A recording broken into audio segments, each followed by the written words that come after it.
buenas noches. Continuamos con nuestro programa. Regresamos a casa, Facultad de Ingeniería en este momento, que es este programa pertenece a la Facultad de Ingeniería y está nuestro director, el doctor Manuel Toledano Ayala, precisamente para tratar este tema. Platicábamos con nuestros compañeros de la Facultad de Derecho, hubo gente involucrada de la Facultad de Ingeniería para tratar estos temas de cómo poder, que ellos nos platicaran cómo podemos impulsar la ley de ciencia y tecnología. Entonces esta ley surge al final de cuentas con la participación también de nuestra facultad y que al final de cuentas pues es una de las principales usuarias de verse aprobada esta ley. Entonces, doctor, yo le preguntaría, esta ley que nuestros profesores y alumnos de la Facultad de Derecho diseñaron y ya se propuso en el Senado, ¿qué impacto tendrá en el país, en el aspecto científico y tecnológico, y qué impacto tendrá para la facultad? Sí. Bueno, antes que nada, doctor, muchas gracias por la invitación. Es un gusto estar aquí el día de hoy, sobre todo hablando de un tema fundamental y de trascendencia, ¿no? No nada más para la facultad o para las universidades, sino para el país, hablando específicamente de ciencia y tecnología, porque al final del día no es, digamos, un tema de moda, sino que desde hace mucho tiempo está comprobado que una inversión en ciencia y tecnología ocasiona, ¿no? Justamente que el índice de desarrollo humano se vaya para arriba, la competitividad, la innovación, y de ese tamaño me parece que estamos hablando, ¿no? No es una propuesta de ley, ¿no? que sea menor, sino más bien que puede tener muchos efectos transversales en distintos sectores del país.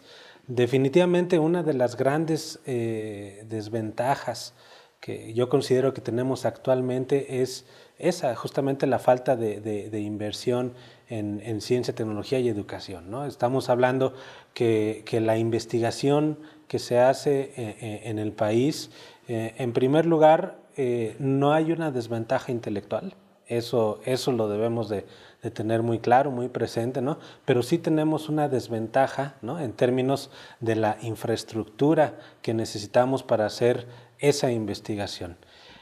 Propiamente en la Facultad de Ingeniería estamos hablando de carreras que para nada son baratas, son carreras que requieren equipos costosos. Si hablamos de ingeniería en nanotecnología, si hablamos de ingeniería biomédica, de ingeniería civil, electromecánica, automotriz, etcétera, se necesita una gran infraestructura para formar profesionistas en una primera etapa, ¿no? Que cumplan con ciertas características, que tengan los elementos necesarios para no ser ingenieros, ¿no? Únicamente donde vean todo en el pizarrón y de manera simulada, sino que también pongan en práctica todo lo que se aprende en las aulas. Y para eso, pues por supuesto que se necesitan recursos. Y si hablamos de investigación, la investigación o los recursos de la investigación, por supuesto que son fundamentales. Pero aquí me gustaría también abordar, ¿no? El tipo de investigación que debemos de trabajar. En la Facultad de Ingeniería desde hace muchos años hemos trabajado bajo un esquema de investigación pertinente. Es decir, no investigar curiosidades, sino justamente investigar aquellos temas que realmente pueden ayudar al desarrollo de nuestro país. Y justamente esta nueva propuesta de ley de ciencia y tecnología, pues de alguna manera va a ayudar a que estos grandes temas necesarios para el avance del país, como lo puede ser la petroquímica, el sector energético, el campo, el sector salud, pues de alguna manera tengan los recursos necesarios, ¿no? Y se puedan involucrar los centros de investigación, las universidades y algo muy importante, con una participación también del sector productivo. Que recordemos que en muchos de los países como europeos o asiáticos, digamos Corea del Sur, Israel y demás, sí hay un apoyo importante en cuanto a recursos y la confianza exactamente, pero también del sector productivo, ¿no? Un aporte al sector de los recursos del sector productivo que tiene que ver mucho con esa confianza, ¿no? Sí, de hecho, si tú te fijas, Corea del Sur no tiene ni una gota de petróleo, todo lo importa, sino tiene una gran capacidad en refinerías y demás, tanto así que uno de los posibles clientes o uno de los posibles ofertantes de tecnología para nuestra nueva refinería podrían ser los coreanos del sur. Y México, siendo rico en petróleo, no tiene tecnología de refinación propia, que yo creo que ese va a ser el gran tema en ese sentido. Entonces, Pemex debe comprar la tecnología a Corea del Sur, a la India, o tratar de desarrollar una propia. ¿Cuál es el punto de vista que tendría nuestro director de ingeniería en ese sentido? Sí, no, pues definitivamente yo creo que tenemos que avanzar hacia que justamente la tecnología del país se desarrolle por mexicanos, ¿no? Y estamos hablando de tecnología adecuada, que en ningún momento significa baja tecnología, sino aplicar la tecnología que realmente necesitamos para resolver esas problemáticas. Si hablamos... ¿Tenemos la capacidad para hacerlo? Sí, yo creo que sí, ¿no? No es un problema de intelectual, ¿no? Lo decía al inicio, yo creo que sí se tiene la capacidad. Yo creo que lo que hace falta es cambiar ese chip, ¿no? De que sí lo podemos hacer y que de alguna manera los centros de investigación, las universidades, pueden dar solución a esas necesidades que podría tener Pemex, ¿no? Y hablando de toda la industria petroquímica, ¿no? Tenemos tanto una facultad de ingeniería que ya ha avanzado en ese sentido, una facultad de química que también ha estado trabajando en informática también. Entonces yo creo que lo que se necesita es dar el voto de confianza a estas instituciones, a estas universidades, y me parece muy bien también que la ley contemple eso, ¿no? En nuestros proyectos de ingeniería se tiene la misma experiencia que en Derecho, que los alumnos participan también, los alumnos de doctorado y de maestría participan en los proyectos que se tienen con el sector productivo. Sí, desde luego. Hay distintas formas de vinculación. A una parte fundamental es que en esta vinculación que se tiene con el sector productivo, que podamos orientar las tesis de nuestros alumnos, ¿no? Hacia proyectos más grandes, ¿no? Sí participan nuestros alumnos, participan en las obras universitarias, claro, sí. Participan justamente, caído, sí. Y no se han caído, en las instalaciones eléctricas, participan en... Yo creo que ese es un dato claro, lo de las obras. Cuando la universidad construye casi a la mitad de precio de lo que si lo quisieran nada más es comprarla.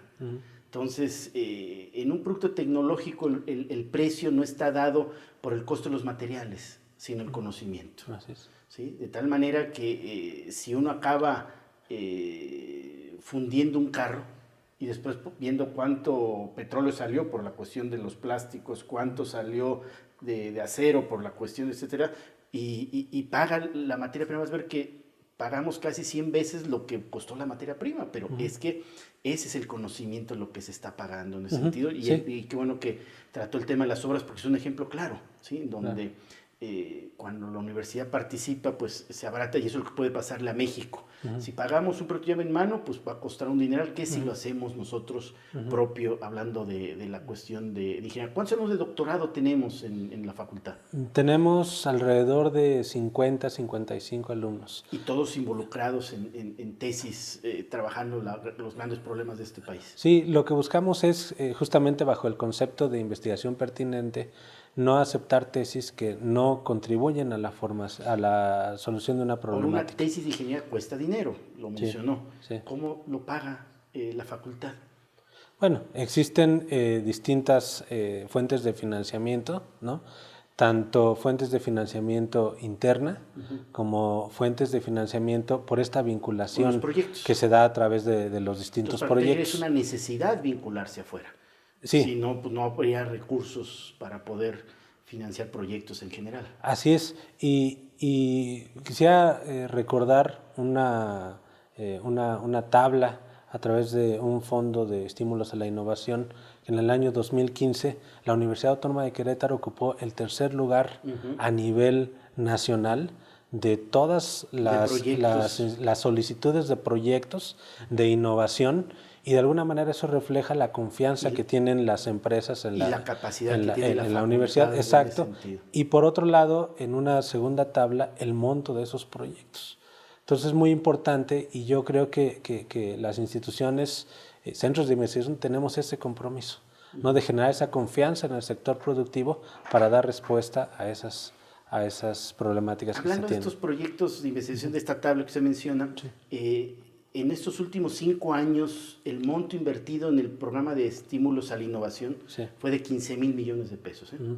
Esta ley que obliga de alguna a las empresas productivas del Estado a invertir el 0.5% de investigación y desarrollo y estimula a la industria privada en lo mismo, un 0.5% de sus ventas, ni siquiera el 1%, solo el 0.5% de sus ventas se destinan a ciencia y tecnología, hablaríamos casi de 300,000 millones de pesos. O sea, 20 veces más de lo invertido por año en los 5 años.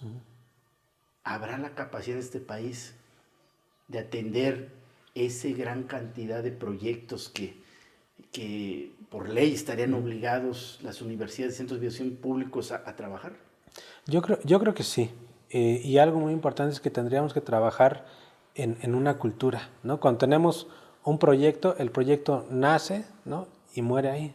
Pero cuando hablamos de una cultura, por ejemplo, de una cultura de innovación, estamos hablando de que no únicamente las universidades van a resolver esas problemáticas, sino van a formar también a profesionistas, a investigadores que van a constituirse en nuevos centros de investigación, se van a integrar a las empresas para que desarrollen justamente investigación, tecnología e innovación, y esto vaya creciendo, pero ya como una cultura, no como un programa que inicia o que tiene cierta duración, sino más bien si trabajamos fuertemente en la cultura, yo creo que se puede hacer.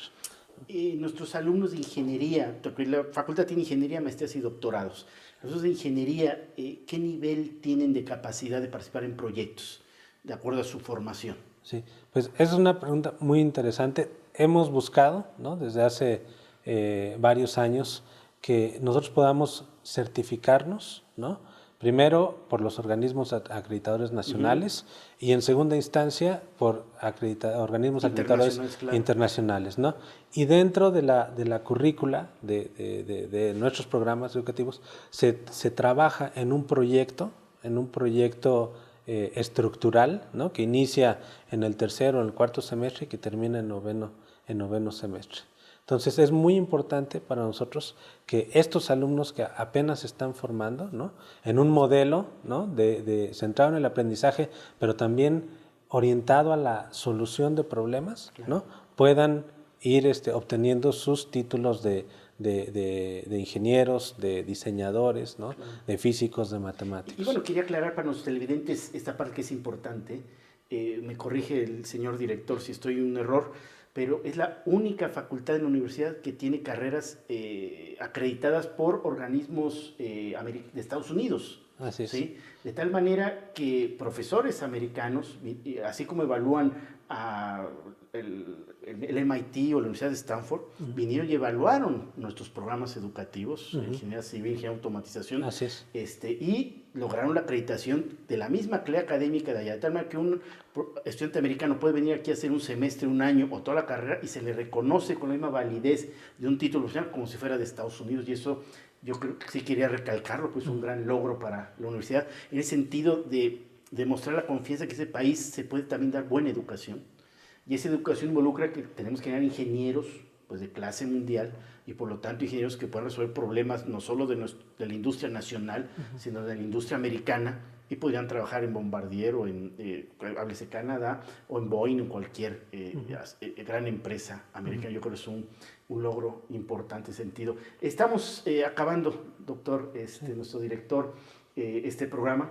Yo creo la parte importante, el motor que puede sacar a este país es la educación, pero después la aplicación de la educación en sí tecnología es lo que va a generar un desarrollo importante para este país. Lo decía René Drucker, que hacemos poca investigación porque somos un país pobre, pero más bien somos un país pobre porque no hacemos investigación. y que esa va a ser, yo creo, la dinámica que vamos a tener que cambiar, que este país tiene que resolver sus problemas con sus propias capacidades, que las universidades son un centro importante de ello y por eso qué bueno que los universitarios defendieron su presupuesto, porque no se habla de un presupuesto para una universidad, se está hablando del futuro de este país que se está dando en la educación y yo creo que esa es la parte importante. Y bueno, queremos despedirnos de nuestros televidentes con el gran compromiso que tiene la Facultad de Ingeniería.